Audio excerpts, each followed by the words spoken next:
Greetings to one and all, it's your old buddy Jay here, coming at you with some more countermeasures goodness. Another game changer for you this week. Had a really good response from the one a couple of weeks ago regarding the Avengers beta that I did. So I thought maybe what I might do is do what I originally thought I might do is go back through some of the games that I have really liked in the past and just do kind of a little informal review. So there's no script or anything, it's just me talking over some of my own gameplay. And this time I thought it might be quite nice to talk about one of my one of my top 10 games of all time, and that is The Last of Us and the Last of Us franchise. So I'll talk about the first game and then kind of lead into the more recent second game. So this is footage from The Last of Us. It is a action adventure survival horror game. So it's all a bit mixed up in this one. So it's a little bit of stealth. There's some gunplay. There's not much character customization other than you can swap out weapons, etc. But not kind of clothing and stuff. It's a bit of a mishmash of genres really, but one of the more successful ones. Some of these brands have tried to nail this for quite a while, and they will always do one or two things right, but not quite hit all of them. Hit all of these, get the balance right between stealth and action. And I think this is probably the first game, the first franchise that does that incredibly well. So this originally came out in 2013. I believe it's actually the development started in 2009. So you could argue that this game has been around for 11 years really. And a sequel recently came out for the PS4 in June, which I'll talk about later. But just on this first one, I just wanted to discuss the kind of design side of things and the kind of the story and the kind of mechanics that have gone into making this ultimately what is a masterpiece in my opinion. So like I said, this originally came out in 2013 for the PS3, and it was then remastered for the PS4 where they just upped the res on the graphics, and it was pretty good. It was originally developed by Naughty Dog, or I should say it is developed by Naughty Dog, as is the second one, which was directed by Bruce Straley and Neil Druckmann. Both who are very vocal on Twitter, and for all the praise they get, they also like to have a fight with the haters online, which is always good. Engage the insidious internet. So the lead designer for these games is a person called Jacob Minkoff, and like I said in previous podcasts, they're one of 200 or 300 designers that are involved in putting all this stuff together. And the design goes from the branding of the logo on the box right through to the whiskers on the character's chin. So there's a lot to take in and get involved with these games. So the basic story behind this is that there's been a worldwide pandemic. So also topical considering the current state of things.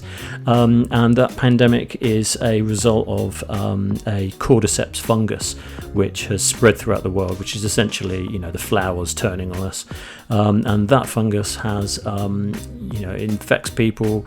If they breathe in the spores, they turn into these kind of zombie-like creatures, or if you get bitten, you turn into one of them. You have a few days to live, and then you turn into one of these monsters. So it's essentially a zombie game, but trying to kind of stoop it in some kind of sort of reality really. So what we're watching here is part of the game where basically there's this worldwide pandemic's been going on for a long time, and there's a girl who's been bitten, but she hasn't shown any signs of infection. So basically what that means is that there's a potential for her to lead to a cure. So the idea of this game is essentially an escort mission, a giant escort mission, where you play this character Joel, who we're looking at now, looking through his bag, and he is a not a particularly nice person. person. He's had to do, some pretty terrible things to survive, like a lot of people in this world and environment have had to do.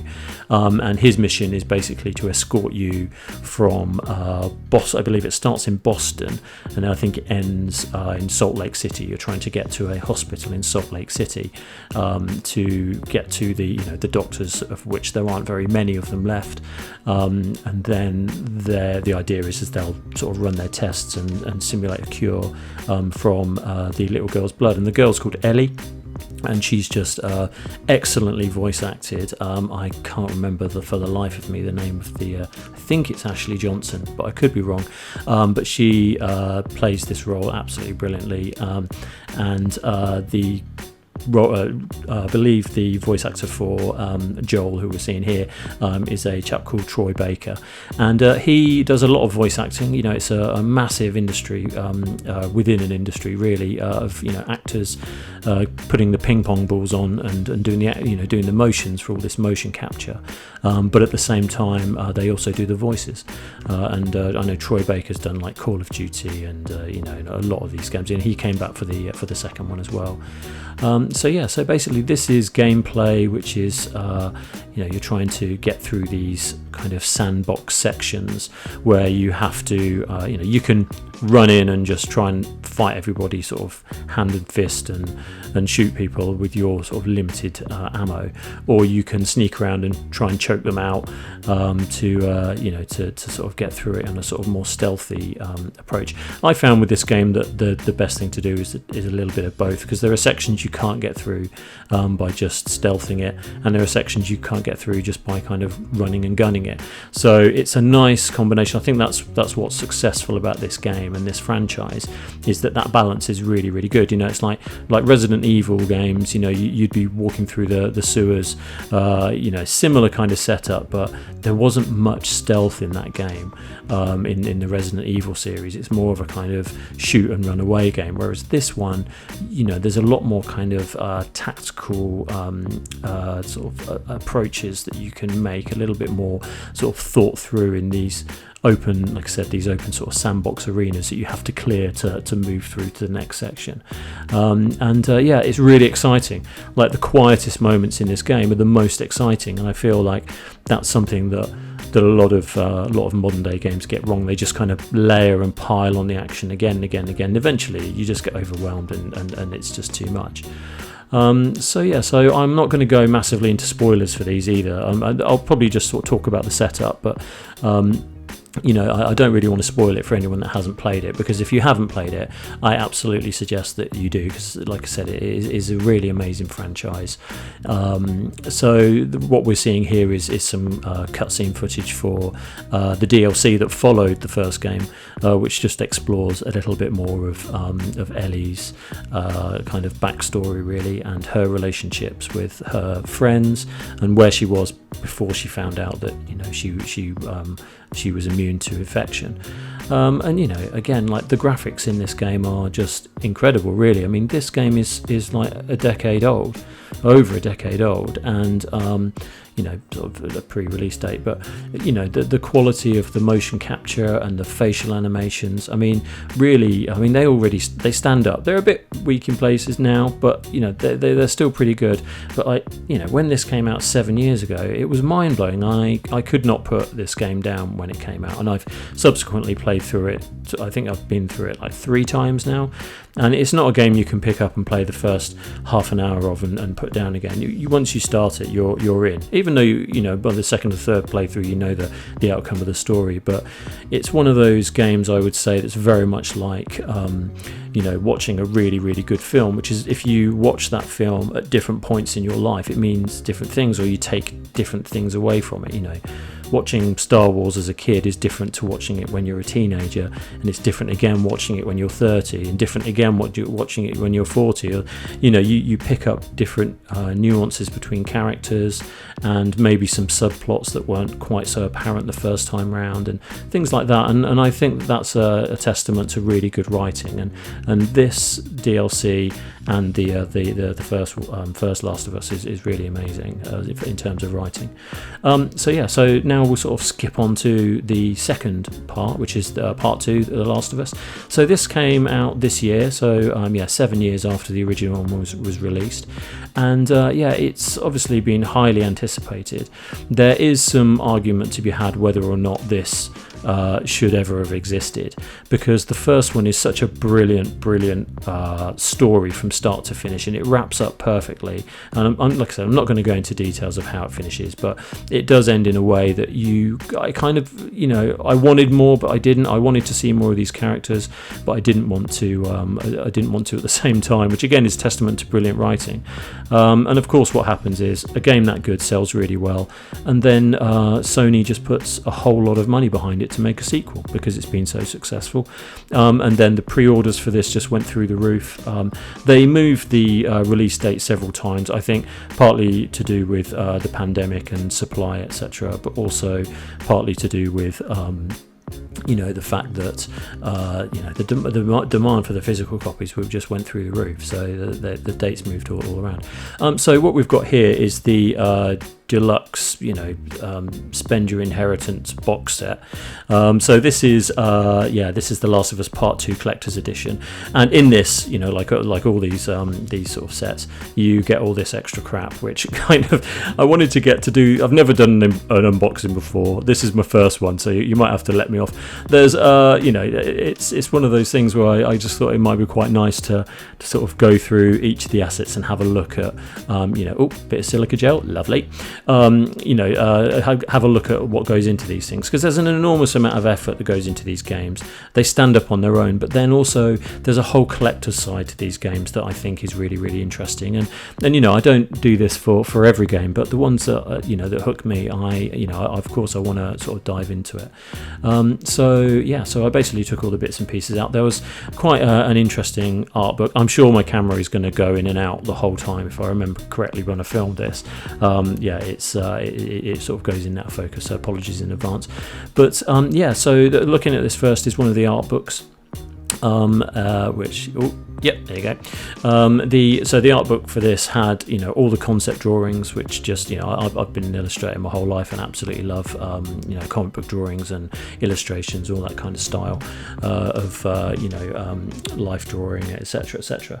And this just had some brilliant sketches and scamps. This is far more interesting to me than actually some of the finished models. They had all the concepts for all the characters and the development of that.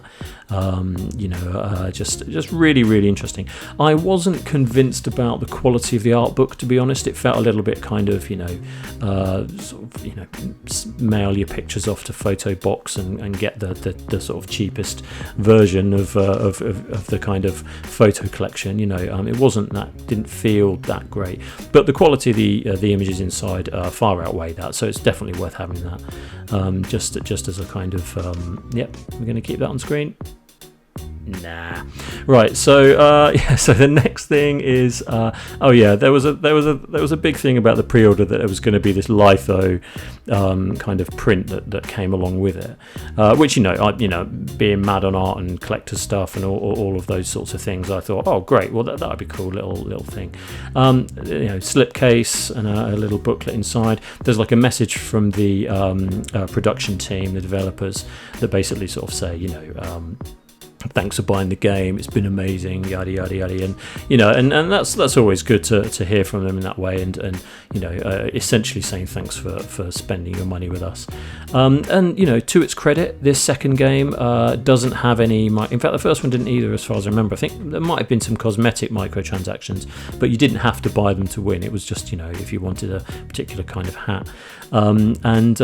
This second one doesn't have any microtransactions either, so it's definitely a plus in my book. This entire franchise has done it right. It's a really interesting single player story, and so there's this kind of little litho thing it's meant to be. That doesn't, you can't really see that, but it is a bit of a letdown, to be honest. It's just a digital print. It's not litho at all. I had a good sniff of it, definitely digital.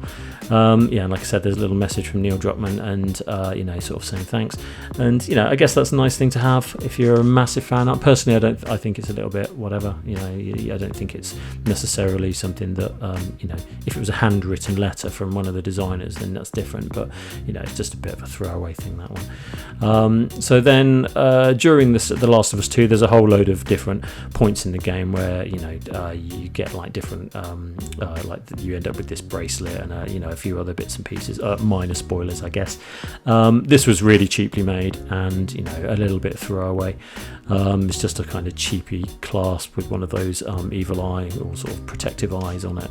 I'm not going to be wearing that anytime soon, but at the same time I guess you could wear it while you're playing, I guess. I don't know, but I think that I'm not sure this is necessary either. I would have much rather they'd have spent a bit more money on the statue that you get in this or something like that. Oh, out of focus. Lovely, thanks very much. The one thing I did notice about this, just flipping onto something else I've spoken about in the past, is there is an obscene amount of plastic in this packaging. It is ridiculous. Like there's plastic on plastic and everything's wrapped in plastic, and I know this is all to protect it in shipping and to protect it from kind of deteriorating in the future, or I look at this and I think, are my kids going to give a toss about this? Probably not. So I just think that all that protect, look, bit more plastic, lovely. You've got to protect the plastic stickers because you don't want the plastic stickers to get wet. I think it's absolutely unnecessary. So yeah, it's a little bit heartbreaking to know that they sold millions of these bloody things and there's just plastic bags ranging around everywhere. But on the flip side, I guess you end up with all this sort of tat. Not one really to stick logos over everything. I think that's a bit naff. I quite like the little kind of moth and plant motif that's part of the graphics and branding throughout the game, of the second game. So yeah, I did quite like that. But I do think again, it's just throwaway tat really. I wouldn't go out of my way to use any of those really. So I think again it's a little bit kind of self-indulgent. It could have been some really cool pictures of the characters that you could have put on your folders and things like that. So I think that's a little bit of a missed opportunity. So yeah, and then this was probably the best part of the whole thing really, is that you get these really cool pin badges. I think there's 7 of them. And they're actually really well done. Again, they've kind of got the Last of Us Part 2 logo on, which I think is completely unnecessary. But I do quite like all the other bits. So they've got the moth, again, the motif that's in there, and there's the wolves, which is a part of the game as well, and the Naughty Dog foot is far more interesting than their logo. So yeah, they made the right choice there. And then the little stop sign with the Firefly graphic on, that's a kind of throwback to the first game, where the Fireflies are the people that they're trying to find to help them create the cure. So that continues through nicely, and they were really well made, and it wasn't that long ago that those things were super expensive to create, and now you can actually get some very fine detail in those. When my camera focuses properly, you can get some really good detail into those pin badges now, and I've produced some of those quite recently for one of my clients actually, and they're just really very cost effective now, whereas once upon a time they used to cost quite a lot to put together. So I think they did quite well on that part. The box, you obviously get a physical copy of the game. So this is just simply a couple of the drawings from characters in the game. And yeah, I mean, again, bit of unnecessary plastic, which I think the packaging kind of lets it down a little bit. But I'm always a fan of the kind of printing on silver boxes. I think that always looks really cool. And yeah, I kind of thought all in all this was kind of quite a good little sort of packaging for the discs. I mean, ultimately there's a disc in there which is completely useless because most people download stuff digitally now anyway, but if you want to own a physical copy, then it's not a bad hard case to own, and people do like to have them sitting on their shelves. I'm not particularly mad about it, about having them sitting on the shelves, but again, it's one of those things where it feels like part of the sum of its parts, etc. It feels like it needs to be part of the whole thing. Now, the main reason that when I saw this online, I thought the box was going to be quite small, and then this huge, great big box turned up, and inside is a kind of a a mold of Ellie, who in the second game she's much older, and it's a when I can stop focusing on my messy office. So there she is. She's sort of covered in blood and playing the guitar. I mean, the quality of this is fine. It's nothing to write home about necessarily. I think that they've done really well with the detail. They've been quite true to the character in the game. The worst thing is when you get, a statue that doesn't match up to the character in the game. You sort of have this really awesome character. Then you look at the face and it's like, that's really off. It doesn't quite, the colour doesn't quite look good. But I thought the detail on this was quite good. The textures felt different. The molds for everything, it felt like it had been considered and put together really well. I mean, she's obviously, sitting on a rock playing a guitar. It's all a little bit kind of down and dreary and whatever, which is the entire world of The Last of Us, to be honest with you. It's just kind of like incredibly depressing. You want a little bit of an uplifting game during a mass global pandemic?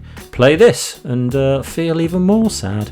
I did think that they did quite a good job on this. I mean, to be honest, her face doesn't look exactly as it could with the character model, like you'll see here in that comparison. It's close enough, and I thought they did a good job with that. So skipping into the gameplay for this one, this is more of more gameplay. It was fairly early on for The Last of Us 2, apologies if the screen goes a little bit pixelated here and there. I think that's just my capture, the way I'm capturing this as I'm playing it. So I'm working on that. So again, a huge part of this game, which is the same as the first one, is that you are wandering around just basically collecting resources. The harder settings you have, the less resources there are, but you can still get through it. I always like to crank it up on as hard as possible because I like it to feel as realistic as possible. I think they did a great job with this in terms of mechanics. They follow the same vein that they did in the first one. So if you feel connected to everything, you leave footprints in the snow. The shadows and lighting is amazing. The way the characters interact with each other, it's all completely seamless. It goes from kind of action to stealth to scripted scene to action again back into stealth, and depending on your style of gameplay. And it felt like a realistic, over-the-shoulder experience the whole time. So I've got to give it props for that. Absolutely, think they've nailed that. They did on the first one, and the one thing I didn't think was that great on the first one is that some of the combat could be a little bit floaty. Even though I liked it, I think it was a little bit floaty. Whereas with this, I didn't expect it to get that part any better. I thought it would just be focusing on the storytelling. They absolutely honed that right down. So I mean, the reaction times, there's no lag on the characters. I hardly saw any bugs or anything in this one. She's got a bong there, so obviously they're still rocking the ganj in the future. So I did think that this game was an improvement mechanically over the first one, and obviously it's using the full power of the PS4 now, so you're seeing all this really awesome luxury luxurious environments. I mean, the lighting in this is just insane. The acting is top rate. The art direction is incredible. I mean, it's sort of just faux realistic enough that you connect to it in a way that makes it, just takes you into it. It's really, really interesting how that works so well. The chapters are broken up into small enough segments that if you're like me and you have a busy working life and family, you don't always have time to spend ages on a game, but it's nice when you do get to play it that you progress a little bit more to make you feel like you're actually moving things forward, and this game does that very well. You can sit and play for 2 or 3 hours and just get an absolute massive dose of it, or you can play for 20 minutes and move the story on, and it doesn't feel like you've missed anything or you've forgotten anything when you pick it up again tomorrow or the day after. So I really appreciate how that works, and how the story really unfolds in that sort of manner to make you feel so that this is where you left off previously on, etc. It doesn't ever sort of get so complicated that you don't know what the hell's going on. Now, This is looking at a bit more of stealth. These are the dudes that I was talking about that are the kind of infected, and we saw a little bit of them earlier in the first game. But these guys, now they've been infected for quite a lot longer. So, they're starting to introduce other characters, the other sort of monsters that have been infected for longer, that have developed a different kind of set of symptoms and have different characteristics, and pit you up against different styles of sort of enemies. And I thought it was really interesting.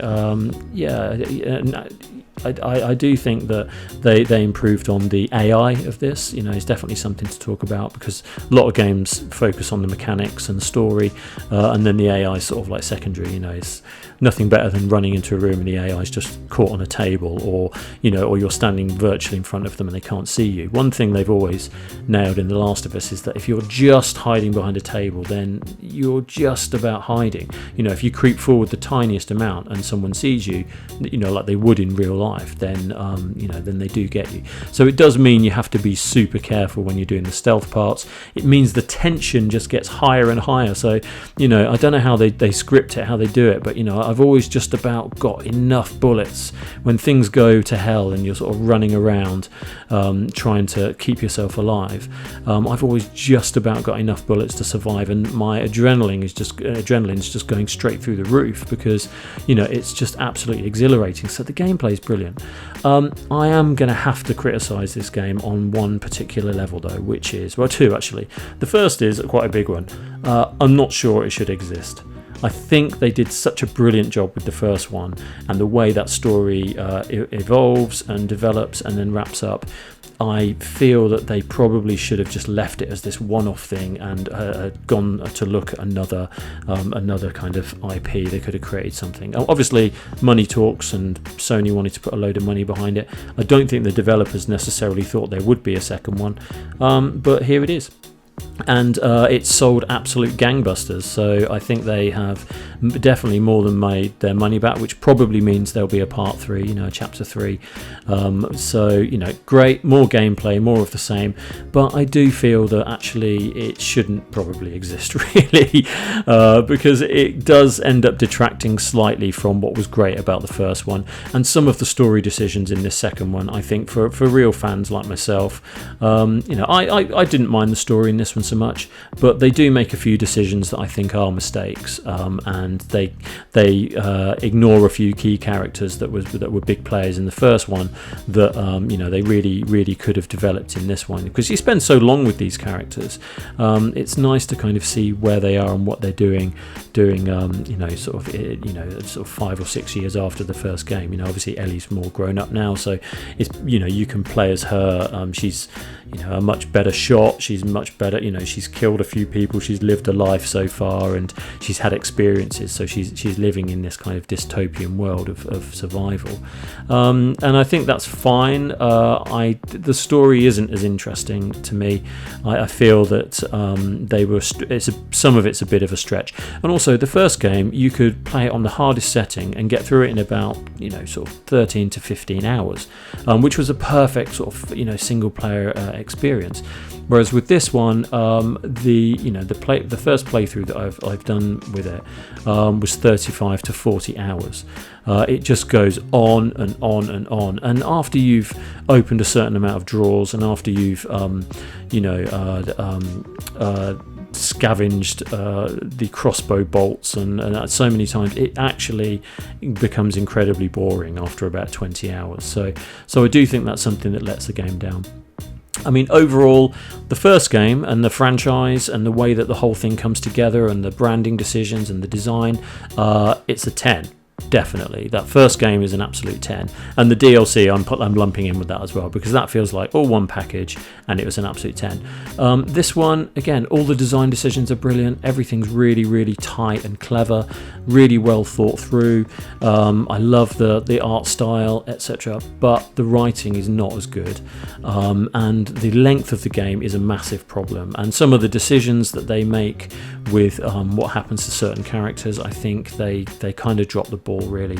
And this could easily have been split into 2 games, and it would have been much more successful, in my opinion. So yeah, I think I'm going to have to give this second one, even though I'm a massive fan and it's breaking my heart, I'm going to have to give this one a 7. So yeah, so out of 20, that's collectively that's 17 out of 20, which is probably the highest score I'll ever give anything. But yeah, I really enjoyed it. I would recommend anyone plays it. The second one's not as good as the first, but you know, I would just play them all back to back if you've never played them before, because it's such a brilliant experience, and the characters are really well written, really well acted, and there's a gay relationship in it, which is one of the first games to do that. There's a trans character in the second one, which again is one of the first games to approach that, and they do it really, really well and sensitively. I think it's been there are good reasons why it's been successful. I think those are definitely up there with those reasons, and just the overall quality. I have to hold this to a higher standard than your average game, like the Avengers, because you expect a lot from this game, because it sets the bar very high. So in order to maintain its place at the top, it has to keep reinventing itself, has to keep moving things forward. I think it does that. I think the writing's incredibly weak. I also think that there was a writer on the first one called Amy Hennig who did actually leave during the process of this second one starting. I think that might have had something to do with the quality of the writing, but who knows? So many people are involved with this now. Who knows who makes the final decisions? But ultimately, I don't think they knocked it out of the park like they did with the first one, but it's still one of the best games ever made. So I'll leave it to you to decide. But I think that's about it. So hope you enjoyed it, and that's my review for the Last of Us franchise. And I guess all that's left to say is be good, stay safe, and be kind to one another. That'll lead you to a resort. We keep them